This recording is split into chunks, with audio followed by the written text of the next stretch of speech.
are listening to LOA Recon with the Good Vibe Coach Jeanette Ma, where we dissect the ins and outs and the art and science of conscious creation, all intended to amp up your manifesting game. Let's have some fun together.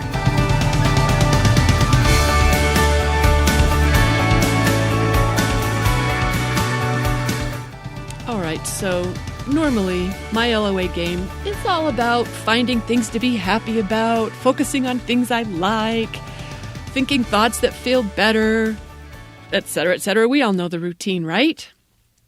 But the other day, my LOA game called for a fight.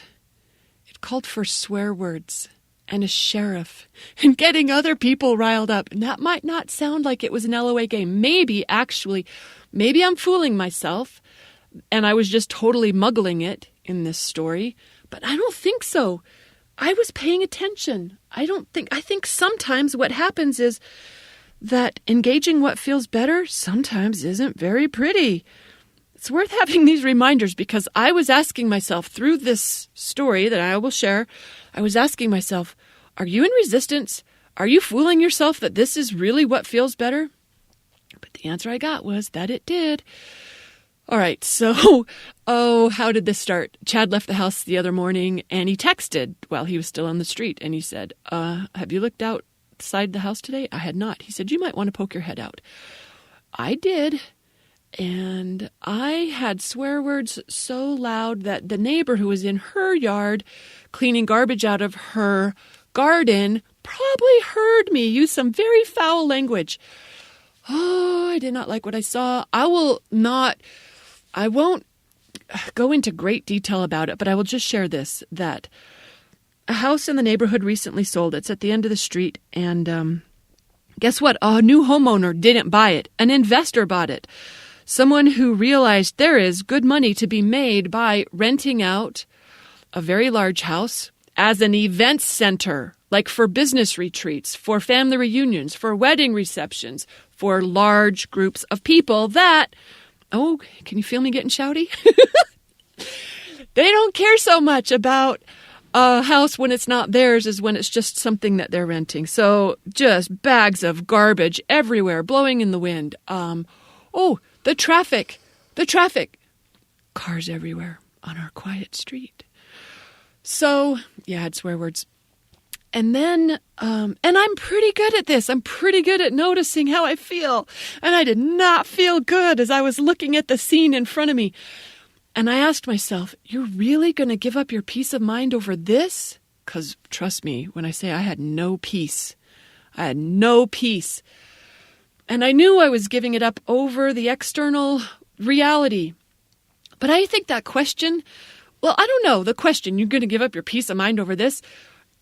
I thought maybe it was my inner critic judging me for getting upset about this nuisance Airbnb in the neighborhood. Or was it my inner being politely drawing my attention that I had veered off track of the good vibrations? I don't exactly know where the question came from. I know for sure my peace was gone. I also know I've been working on not letting those external circumstances dictate how I feel. I choose how I feel. It's not their fault how I feel. That's always on me. I'm in charge of my feelings, no one else. If I believe anything otherwise, I am no longer empowered. If I think someone else is making me mad or whatever I'm concluding, it's not a perspective that helps me remedy it. When I think someone else is in charge of how I feel, I know better. And yet there I was with a mouthful of swear words over a situation that, you know what, some others might have not even blinked twice about. My neighbor wasn't swearing, at least not out loud like I was. So what's a savvy creator to do when she's looking squarely at a reality she doesn't want? I know that answer as well as anyone else, as well as any other conscious creator. I know that resistance won't get me where I want to go. I know that a new thought is all that's required in order to feel relief. I know there's plenty to appreciate about the present reality if I just bother to look for it. I know that I can change my mind to change my vibration. I know that trying to change the circumstances in order to feel better, that's a fool's mission. That's the muggle way. And I also know that sometimes relief comes from doing something. Sometimes relief comes from thoughts that don't sound very good, but they really do feel better. The better feeling thoughts for me were not, it's just one house, Jeanette. It's one weekend. Relax about it. They'll be gone soon. I got no traction with any of those thoughts. It wasn't, can't blame a homeowner for trying to make a buck. I didn't get anything good with that thought either. I didn't get any good traction from, you know what, Jeanette, this is not your business. They aren't bothering you if you don't let them. Zero relief from any of those thoughts. Where I had juice was in thoughts like, this is ridiculous. Someone's got to do something. I think the reason that felt better was because I was acknowledging that it bothered me. You know, feeling the feelings, it offered some relief. Trying not to feel what's already clearly up is not the LOA savvy way, contrary to what some believe about conscious creation. And I would not call them conscious creators. I would say they were muggles who are misinformed about what the conscious creation way is. But I did get some vibrational upward movement with thoughts like, I can't be the only one who has a problem with this. And I know that thought doesn't sound good to anyone who's having a perfectly fine day. But if you ever find yourself near the bottom of the vibrational scale, you know, in the neighborhood of despair or disempowerment, that little hit of anger or outrage, it can be uplifting, believe it or not. It can have relief in it. It did for me. I can vouch for it. I experienced it.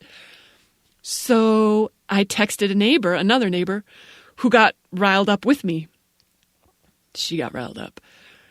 And it felt better to know that I wasn't alone. And she had good ideas. She had good ideas on how to resolve it. And she started following through on those. And she told me some of those ideas. And it felt better knowing that someone was doing something. But it didn't feel good to not be the person who was doing something. I was like, surely I can help. And I could. So I texted the host because that seemed like the right thing to do. And we had her number from earlier in the week when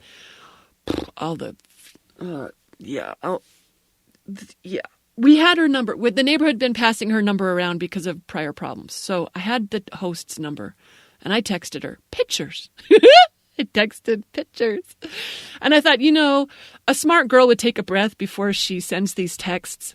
I didn't. But her reply indicated she agreed there was a problem. Like, it felt better to know she wasn't trying to argue that this was acceptable, that she wasn't ignoring it. She got on it. That felt better. I wasn't in high territory, but it did have some relief in it. And then it felt better to post asking my local community if they had any tips for how to deal with a nuisance Airbnb. Oh, did they? They replied with strong feelings and suggestions, and guess what? I got a core value of connection that was getting activated. It felt good.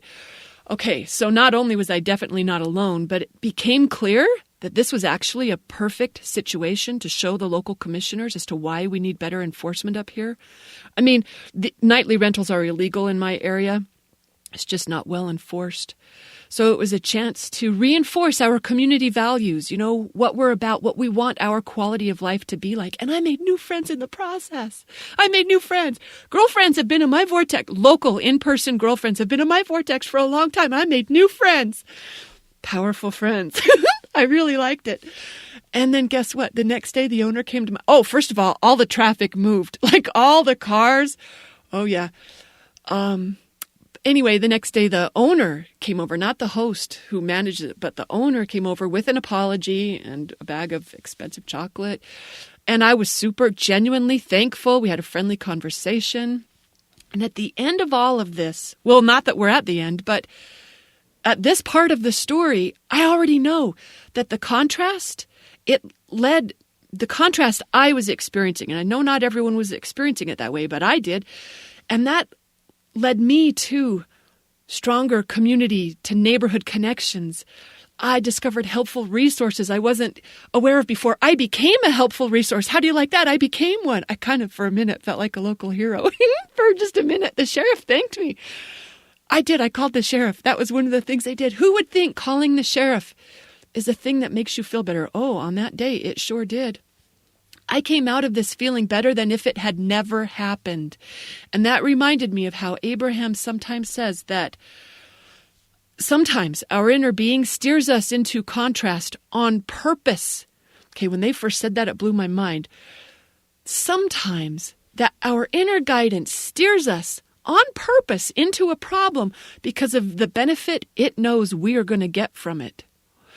Okay, conscious creators who've been paying attention, we know the benefit of contrast. We know how well it serves us. Why would it blow my mind that sometimes my inner being would take me there on purpose? Because my inner being isn't afraid. It is not afraid. Oh, it was a really cool experience. Okay, so this was my story of how sometimes making a fuss can be what feels best.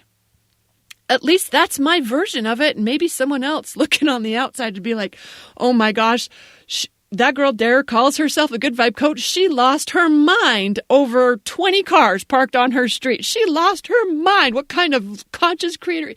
They might tell that story about, but my version of it was, wow, good things happening. Good things happening. And you know what? Only you know what feels best in your situation, because other people, they don't have your desires, your beliefs, your experiences, your capabilities of managing contrast. No one else can tell you what feels better. So you got to feel that out for yourself. Only you know when it really truly feels better to take a stand or make a fuss, and when it feels like you're just digging a deeper hole, right? And that's why it's kind of tricky for conscious creators to learn the difference, to really be honest with ourselves about when we're engaging resistance and when we're releasing it. I'm telling you, when they said, like, multiple people told me to call the sheriff, and I really didn't. I said, I don't want to be that neighbor. They said they had answers to that. And when it came down to it, when I made that call, it did feel better. It did feel better. I felt like I was being a responsible community member instead of leaving this to someone else to solve for me. And on a different day, it might have felt like it might have felt different. We got to be able to feel this out for ourselves. And you know what? That's why it's worth knowing we can always rely on our own feelings for pointing us toward what feels better. It's so worth trusting. All right, that's my little story about why sometimes making a fuss is the appropriate LOA way to go. Hope you enjoyed this story. Thanks for tuning in. I'll see you on the next episode.